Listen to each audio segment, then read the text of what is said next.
welcome to the very first episode of By the Book, the brand new web series of the Institute of Contemporary History, where we'll give the spotlight to books and the debate of ideas that they bring forth. I am Diana Barbosa. I'm the Science Communication Officer at the EHC, and I will be your host today. The book we have chosen to kick off this series was published by Manchester University Press just late last year and is a collective work of 24 historians. It's titled Fighters Across Frontiers, Transnational Resistance in Europe from 1936 to 48. And it was edited by Robert Gildy and Ismie Thames. Professor Thames is our guest today, so let me start by introducing her. She's a professor of history of resistance in times of war and persecution at Utrecht University, and also program leader for War and Society at the NIOD Institute of War, Holocaust and Genocide Studies in Amsterdam. Her research is centered on how people and their societies react to and deal with situations of war and mass violence using transnational and microhistory approaches, combining methods from the social sciences and digital humanities.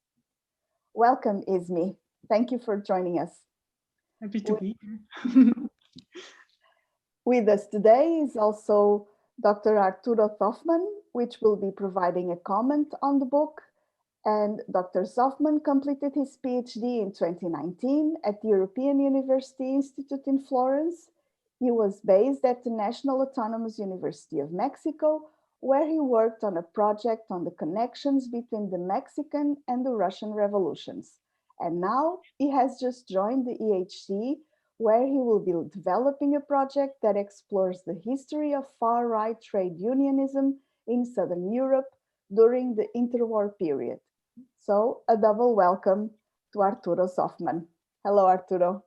Hello, good to be here. And I will begin with you. Could you give us an introduction and some comments on the book we have at hand today, Fighters Across Frontiers? Yes, thank you very much, Diana and Ismie for this opportunity. It's a pleasure to discuss this edited volume that I thoroughly enjoyed, and that I thought not only is it a very interesting topic, but I also thought it was extremely innovative from a methodological and an empirical point of view, theoretically as well.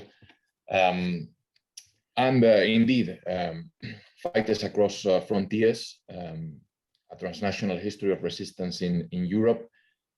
If we think about it at first glance, to talk about transnational anti-fascist resistance in those convulsive years might seem a bit counterintuitive, right?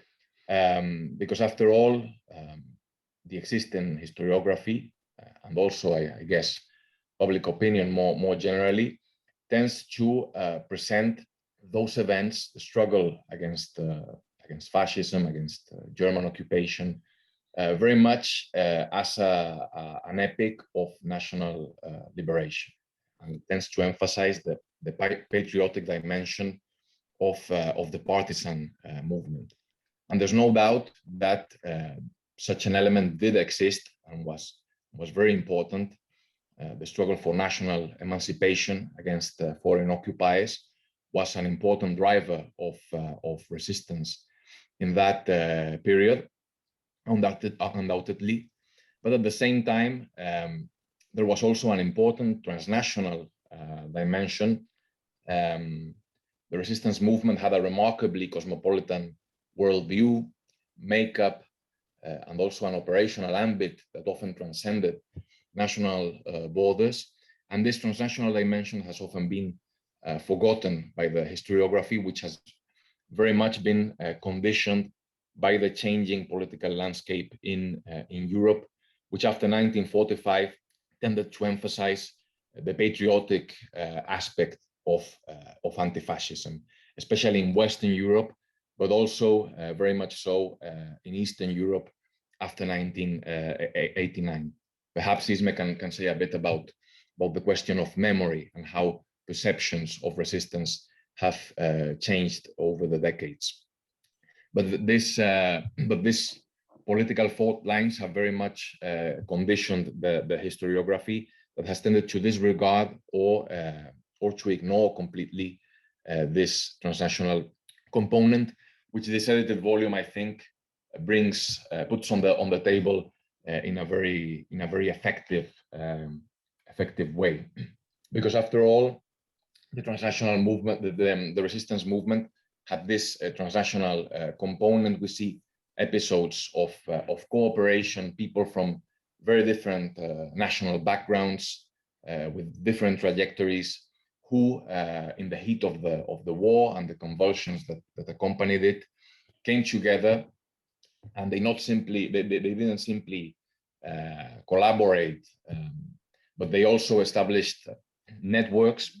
Their subjectivity changed on the basis of these encounters, and I think the main takeaway of the book is that the whole is greater than the sum of its parts. So these entanglements also had a positive input on the resistance movement that culminated in important joint multinational, transnational rather, endeavors of resistance, such as the transnational insurrections of cities like Paris, Warsaw, in Slovakia as well, in the closing phase of the war. Now, the background to this transnational resistance is the collapse of the European state system after 1939. The expansion of the Nazi Empire was accompanied by the collapse of state authority in many places, the creation of so-called shatter zones, not only on the so-called in the bloodlands between Germany and the Soviet Union, but also in other places such as the Balkans. Defeated armies were often demobilized in a disorganized way. Hundreds of thousands of refugees, exiles, tried to escape from the Nazi embrace. The German war machine also tended to recruit millions of migrant laborers, often under conditions of forced labor, recruits as well for the depleted forces of the Wehrmacht. The Allies, of course, also interceded in this process. They moved people around. They deployed their agents in different European theaters, and all of these convulsions inevitably led to the dispersion of millions of people who moved around, often under very difficult conditions, and they either chose to stand up to the occupiers, to the fascists, or they were forced to do so by the circumstances. And they linked up with resistance movements, often in places that were very far away from the countries of origin, and they connected with a variety of very different people, establishing movements that were thoroughly cosmopolitan. Of course, this state of affairs that we find during the war had certain precedents. We can already see elements of this during the interwar period. The disruption of the traditional international balance of forces after the Versailles Treaty, economic crisis after 1929, the political and social polarization that accompanied it, political violence, persecution of ethnic minorities, of certain political groups. All this began to produce the first waves of refugees and resistors. And the volume points to a key formative episode for transnational resistance, which is the Spanish Civil War, which I guess has a two-pronged importance. Firstly, the war, as we all know, awakened violent passions across Europe and across the entire world. Hundreds of thousands of volunteers traveled to Spain to fight in the international brigades or other foreign battalions. And these brigadiers, after the dissolution of the international brigades in 1938, and after the defeat of the Republic a year later, they often reoriented or geared their anti-fascist efforts to the new theaters that were opening up across Europe. And the most important thing is not only that they had a strong commitment after their experience in Spain, they also had acquired military experience, but also importantly, they could mobilize the new networks, the connections that they had made in Spain. But at the same time, also alongside this question of the volunteers, we have the dispersion of hundreds of thousands of Spanish Republican refugees after April 1939, who were dispersed across the whole of Europe.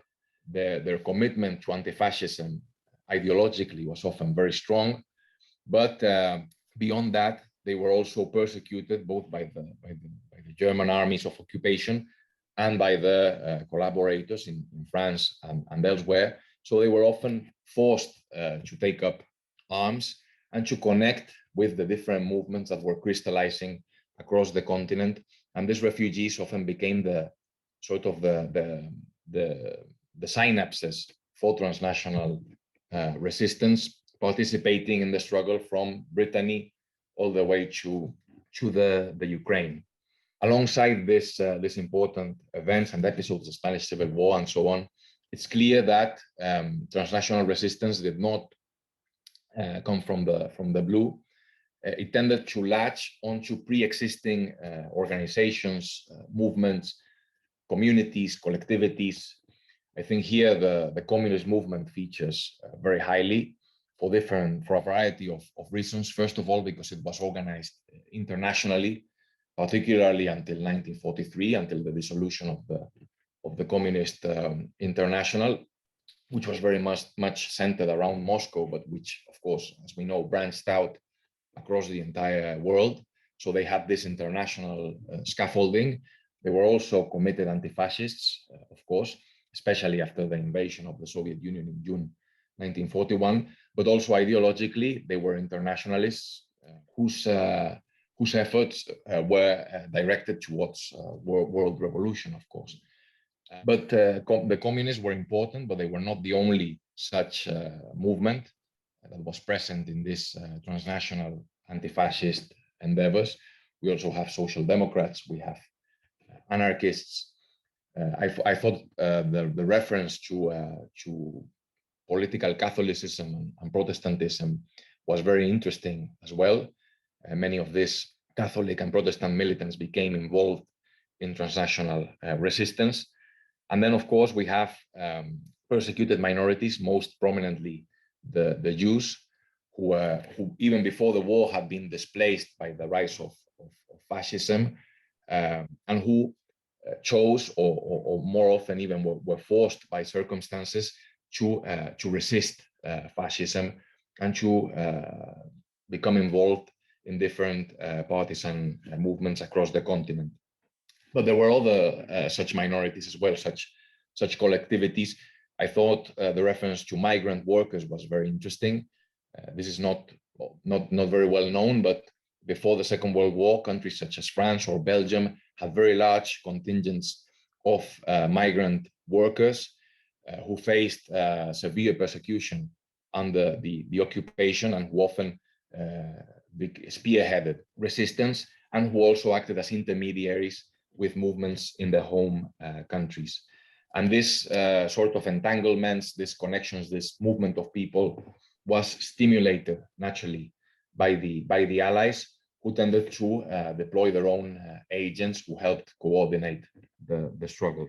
Now, I don't want to impinge too much on what Isme has to say, so I'll close my introduction with some remarks about the methodology of the volume, which I thought was very interesting. I think what's remarkable, first of all, is the sort of the scope of the effort of Isme and Robert Bildea's team. As Diana said, this book involves an impressive number of scholars. I think it's 23, if I'm not mistaken, from around a dozen different countries. Of course, the study of transnational resistance over a relatively long period, right, from 1936 all the way to 1948, on a continental scale, is quite a challenge. But I think this team was up to the task. They've plowed through a remarkable amount of archival material, and they've presented in a very succinct way. I think there's also a remarkable effort of synthesis and of summing up, right, what was going on at the time. And I'd say that this type of collective endeavors are very positive, and we should take note of this, right? This type of teamwork, right, involving 24 scholars. This is more typical from the social sciences, right? In history, you find edited volumes with perhaps 10 or a dozen authors. Most chapters are written by one or two people. I think this clearly shows the way to go, right? Involving more people, working through more material in more languages. There's clearly a positive. This has a positive input, I think. The methodology, I'd say, is also very, very interesting. So I think, like, summing up, right, there are different chapters, right, and each follows its own strategy. But I think one can generalize and say that, well, the book does not follow a sort of a chronological pattern.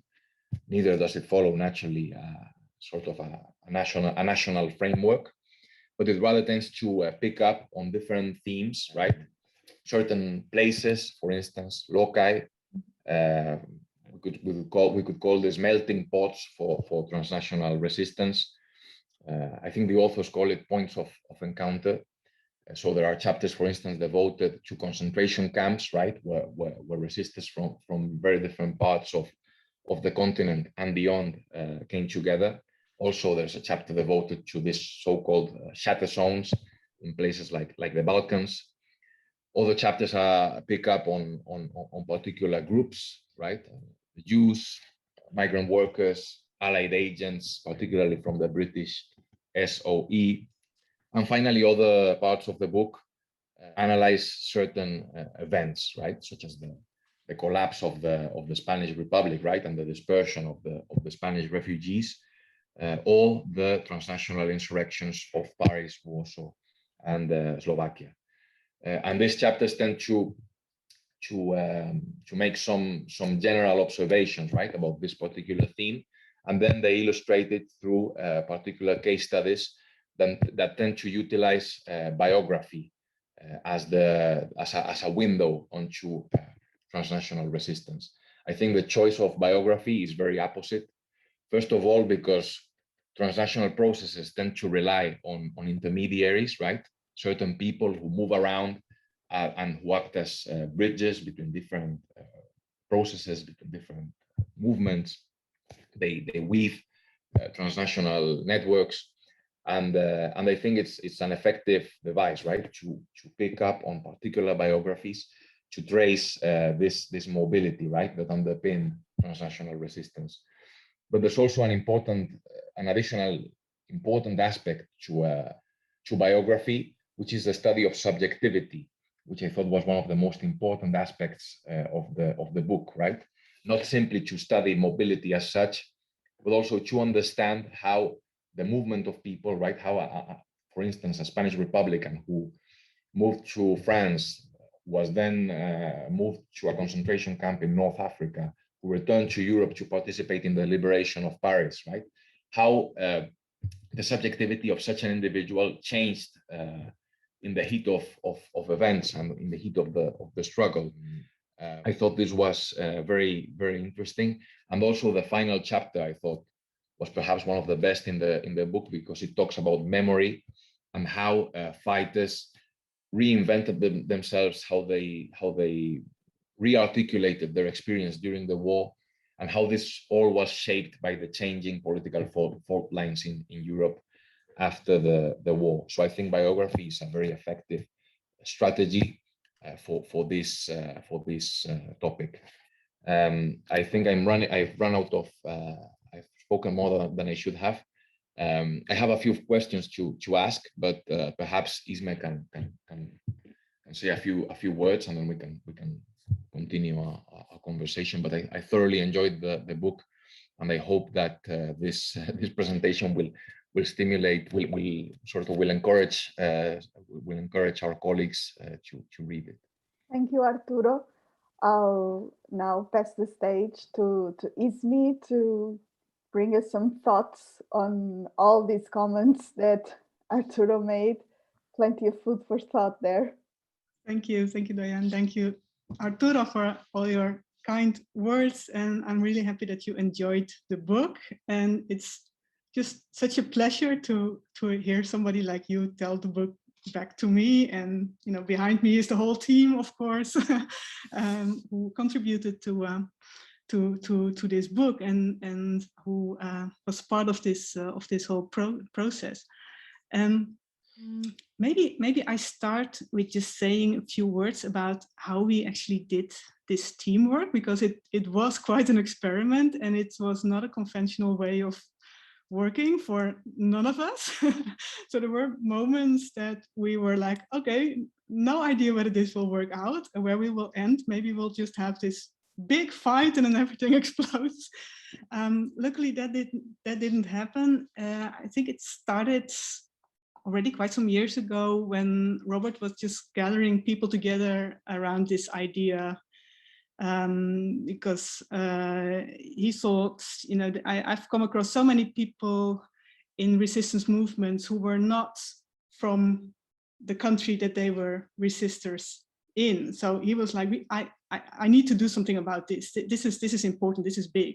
So he started gathering people already quite some years ago, but we never had it made into a big research project. So there wasn't this big ERC huge funding scheme. We had network funding, which meant that once a year, the whole group could come together in Oxford or Dublin or Belgrade or all over Europe for a few days to discuss. But the rest was basically we were working on our own. And and that also meant that we had to sort of self-organize.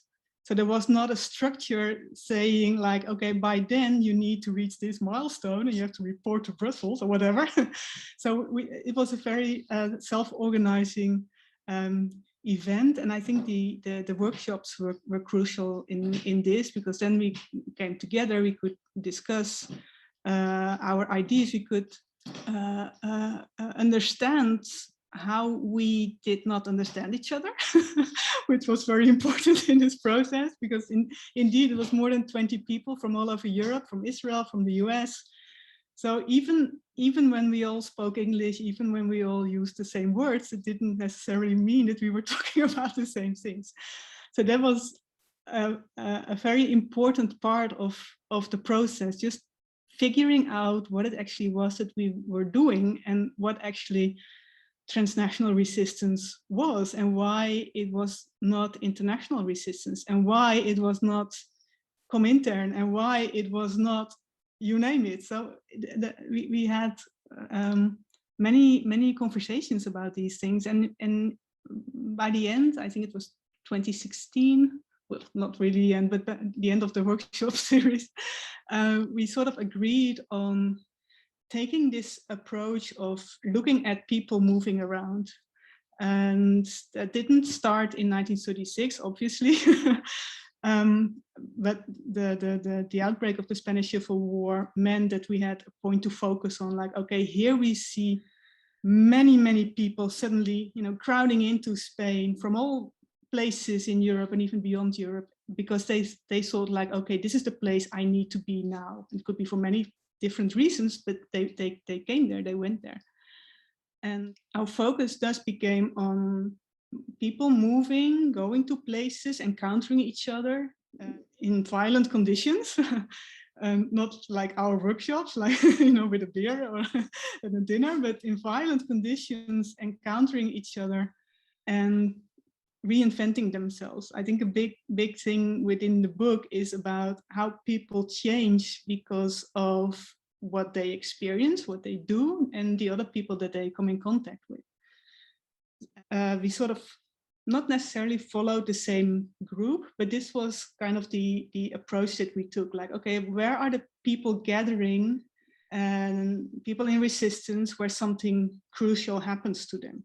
So it could be the Spanish Civil War, it could be internment camps, it could be in regular or irregular armies, it could be all different rescue lines. So we focus on different places and different moments. And sometimes we came across the same person who was in Spain at one point and then suddenly popped up in Warsaw in a different point. And that's so interesting when you work with such a big group of people. And I don't know how many languages we could bring together. You know, the whole group of us, some people really well versed in many different languages. So we had, through that, we had access to so many archives and cultures and memory cultures as well.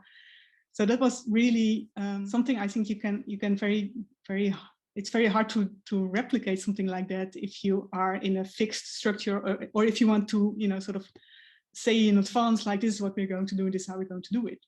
So I think it's, for me, it was a beautiful experience of just creating the project and the research while doing it, and trusting each other that, you know, wherever we will end, it will be worthwhile, because we were learning so much as well from each other, and also about the process, and of course about the people we were studying. I think what Arturo highlighted, you know, we indeed decided to focus on biographies, also to make it really about the experiences of people, because we, especially indeed in Western Europe, but also in other parts of Europe, stories about resistance against fascism are very national stories. And there's a logic to that. I mean, the post-war logic created that. The new states needed a story of legitimization.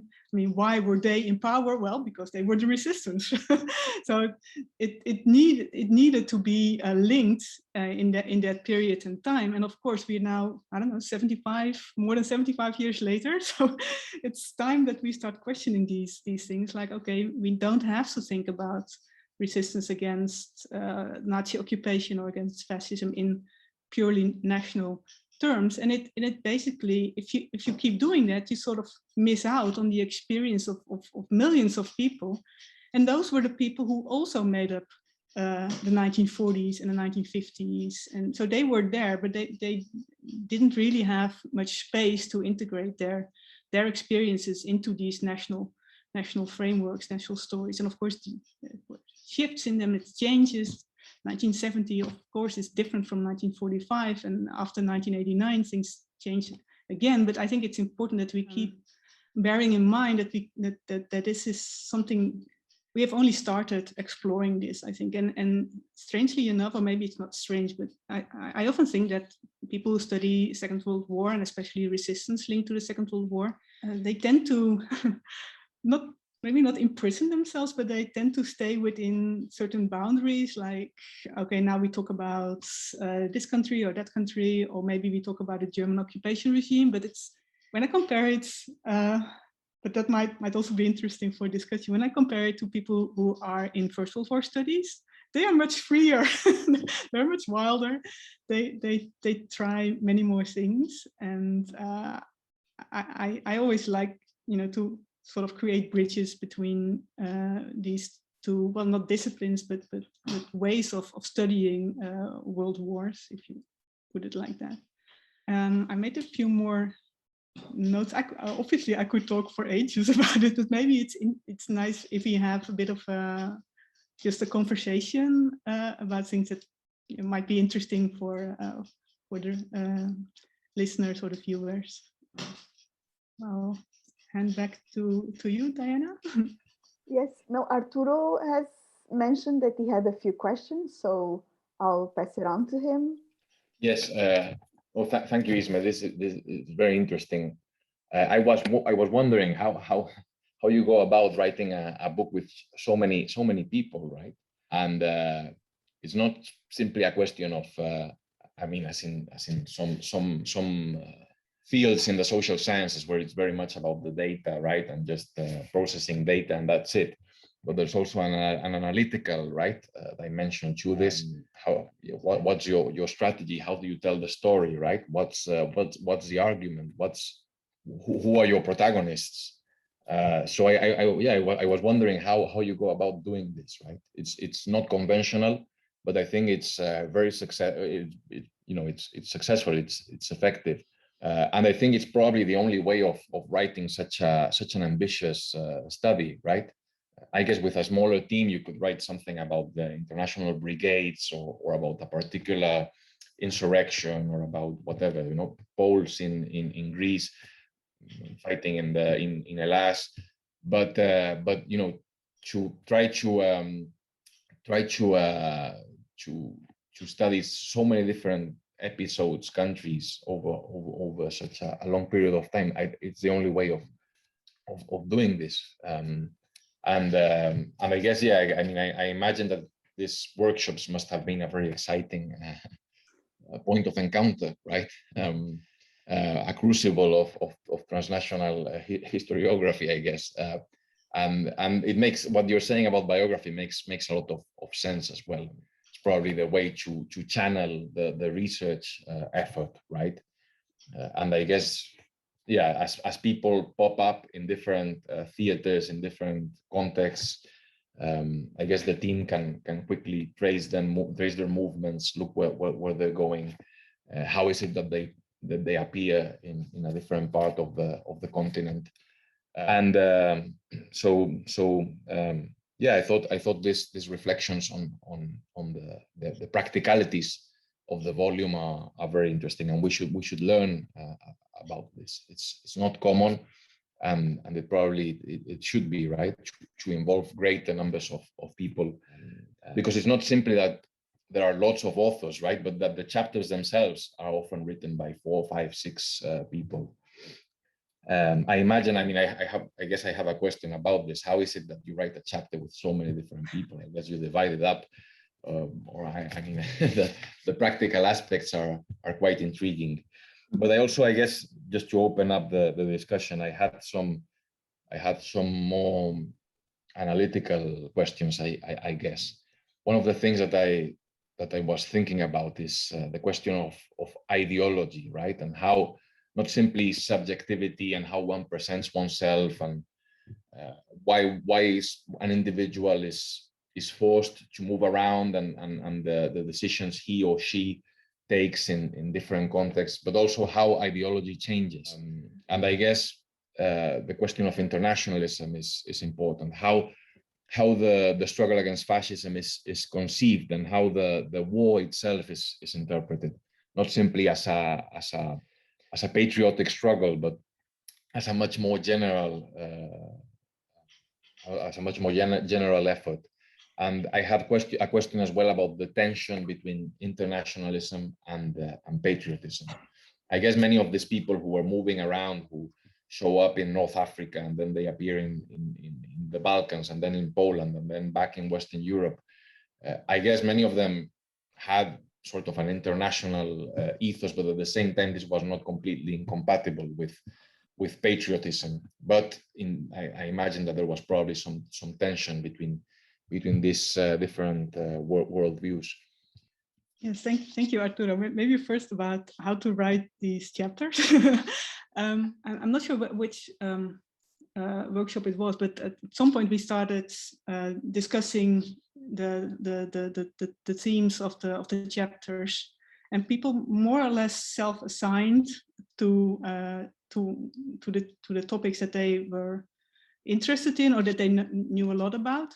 And each chapter team, so to speak, had one person who was kind of team leader, chapter leader, and he or she was supposed to kind of organize it and make sure that that there were some deadlines and a way of agreeing on what the chapter would look like in the end. And when the first drafts were written, Robert and I would just read it, and we would be reading all the chapters all the time in order to look for the common threads and to make sure that there was no strange overlap, or that it was more or less in one voice.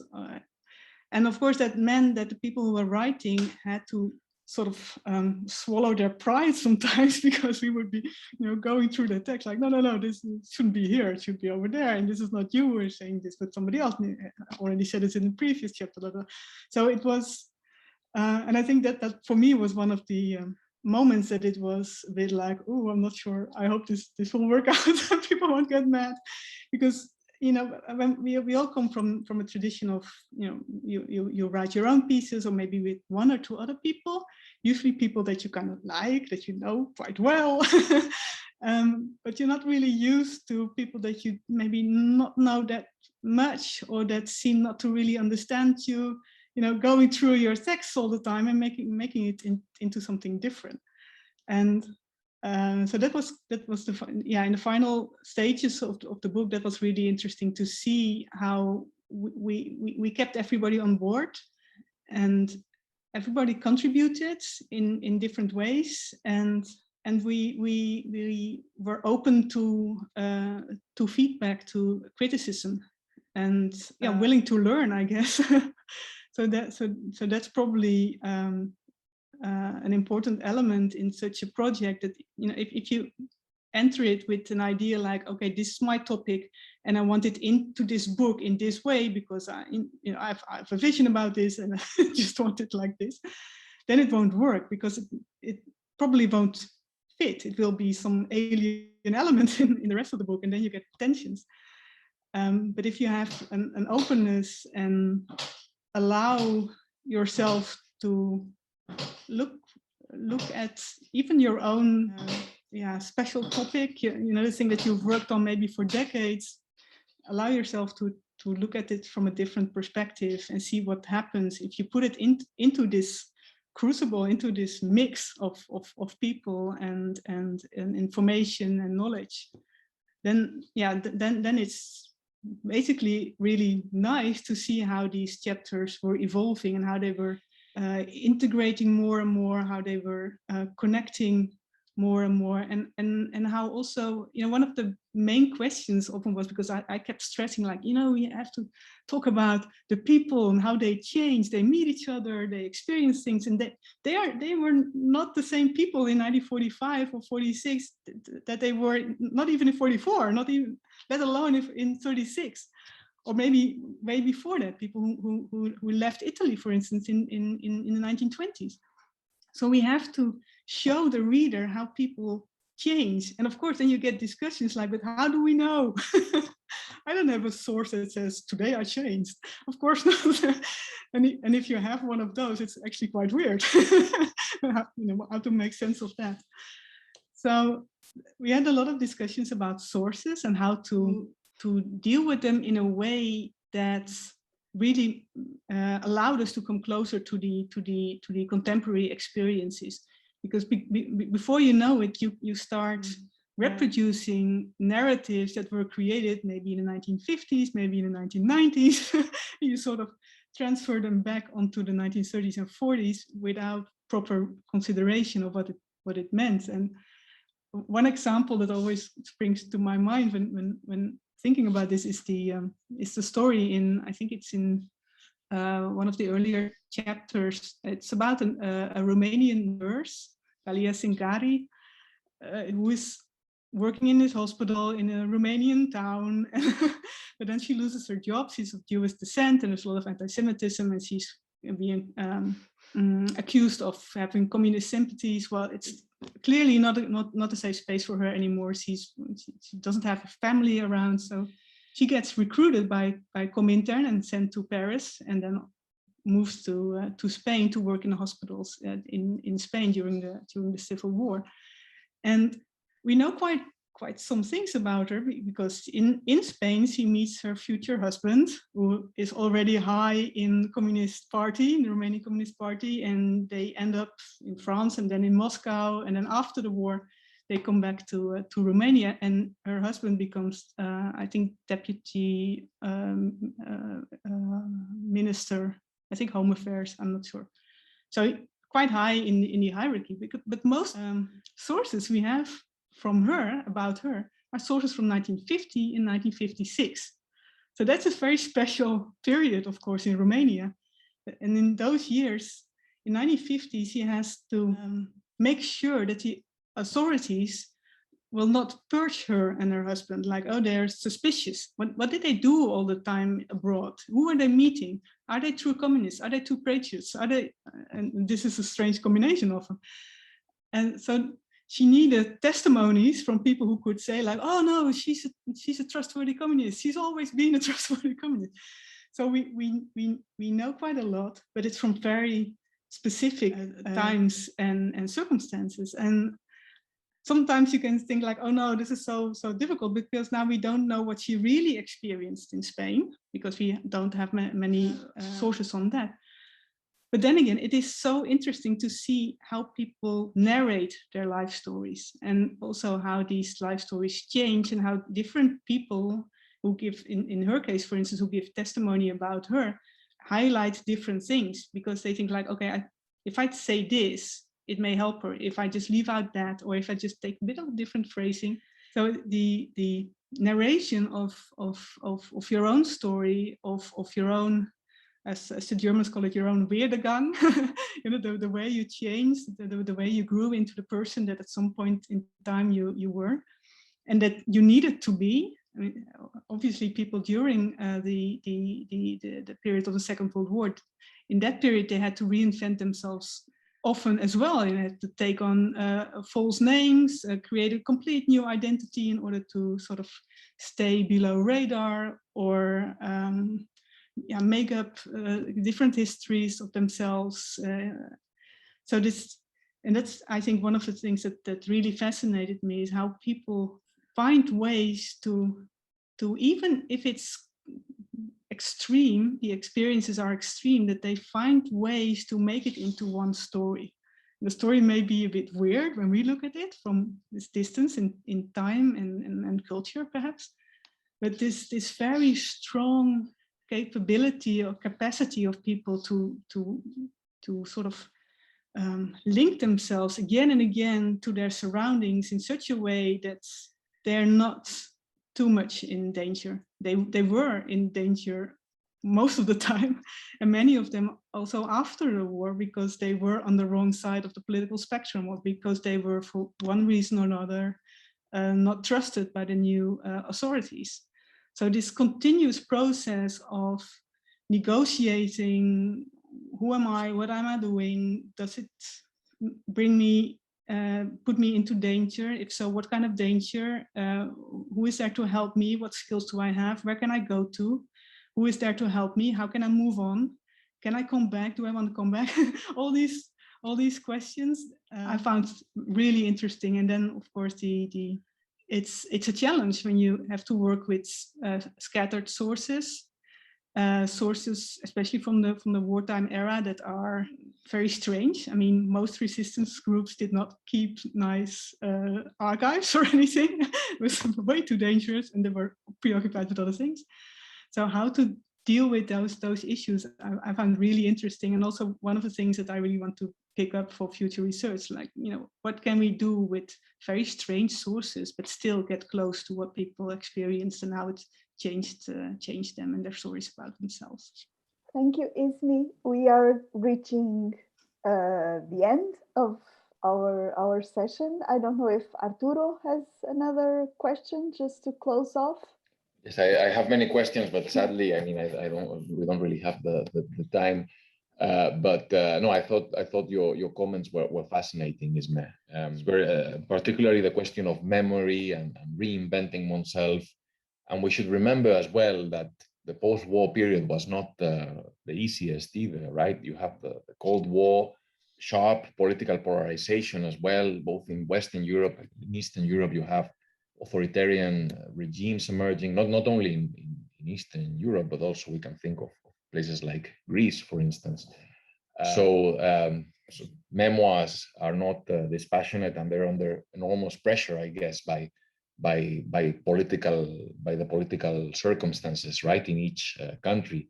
I guess for Jews as well, right, the creation of the State of Israel in 1948 must have shaped the way that they present their participation in the partisan movement during the war as well.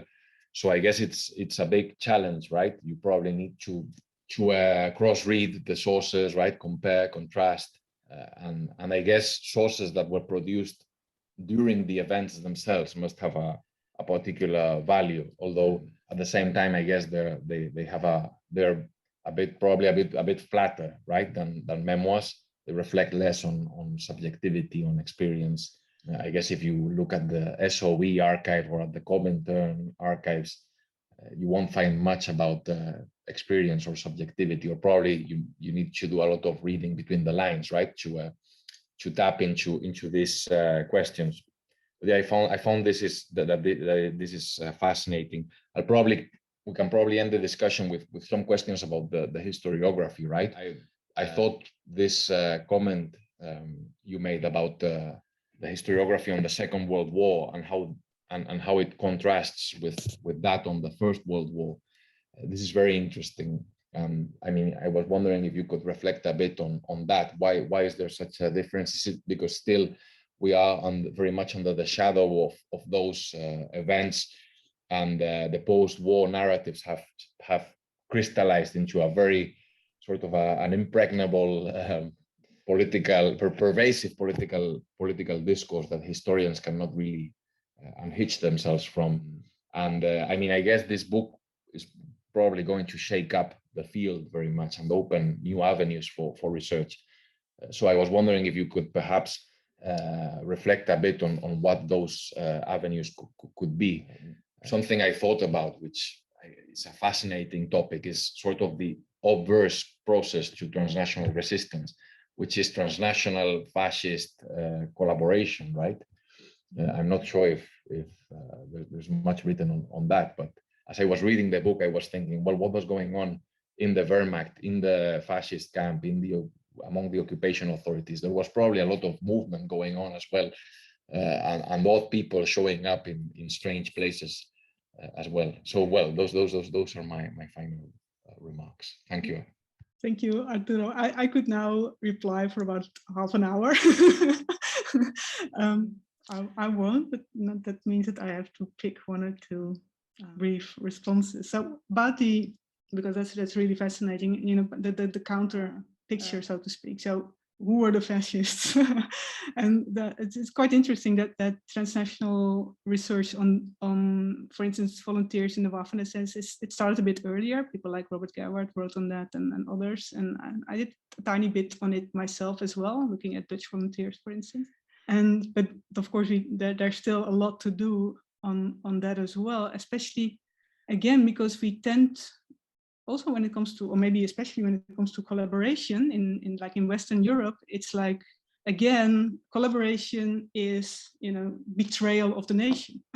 So when you start to study Dutch volunteers in the Waffen-SS, people in the Netherlands understand it as studying traitors or maybe weird adventurers or whatever, but they don't really understand it as this transnational phenomenon. So there's still a lot to do, and I think that brings me to your other point, like why is the historiography about the Second World War still, at least in popular conception, still so much focused on the nation state or even on local histories, family histories. And I guess, well, maybe it's specific for the Netherlands, but I'm not sure. I guess maybe it's a Western European phenomenon that it's linked so tightly with this idea that after the Second World War, there was this kind of new beginning. So there's this continuous period since 45 until now, a period of progress, you know, decolonization. You know, we suddenly realized that was not a good thing. Some colonial wars, but still this idea like, under this, it's progress, it's welfare state, it's European integration, we're getting forwards and forwards. And I think by the end of the 20th century, people started to doubt that more and more. And now, especially like, oh, maybe that's a very weird way of looking at history, thinking that, okay, now since we experienced the Second World War, now we know what is right, what is wrong, who we are, why we are who we are. That idea, I think it's sort of falling apart, and it has been falling apart for 20 years plus, I guess, but it's now getting quite big. But on the other hand, you see a kind of a counter movement. For instance, when you look at the education in schools, primary schools, secondary schools, the idea that we have to keep the memory of the Second World War alive, because if we don't, civilization will fall apart. We have to sort of retell the same stories all the time because we feel we need them. Because if we don't, who are we? and who will help us not make the same mistakes again? But at the same time, of course, if you stick to a limited set of narratives and have a lot of blind spots about a lot of other narratives, you are kind of deemed to make the same mistakes again and again. And I think we're now in a moment that's really highlighting these tensions. And I'm curious about how that will continue, how we will also celebrate or commemorate the end of the Second World War in 5 or 10 years, how it will be different, and how we appreciate these experiences, and whether it means that there will be more space also for professional historians to get closer to what actually happened instead of what can we learn from it.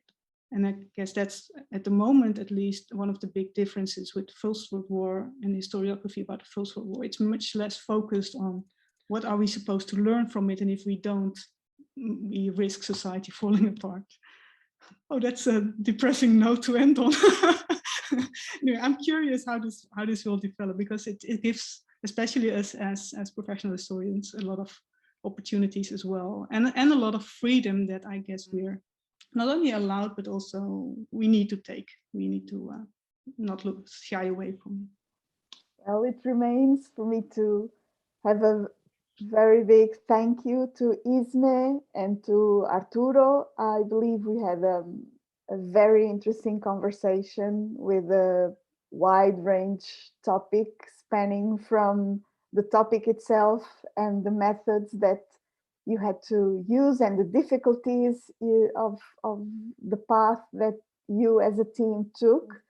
And so I believe that this will be a very interesting conversation for other historians, and I hope for a more general audience to look at World War II with a different eye lens and from a different point of view. So thank you very much, Isme.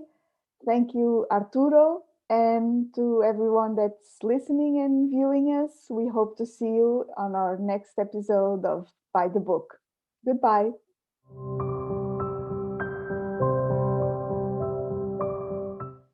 By the Book is a podcast of the Institute of Contemporary History.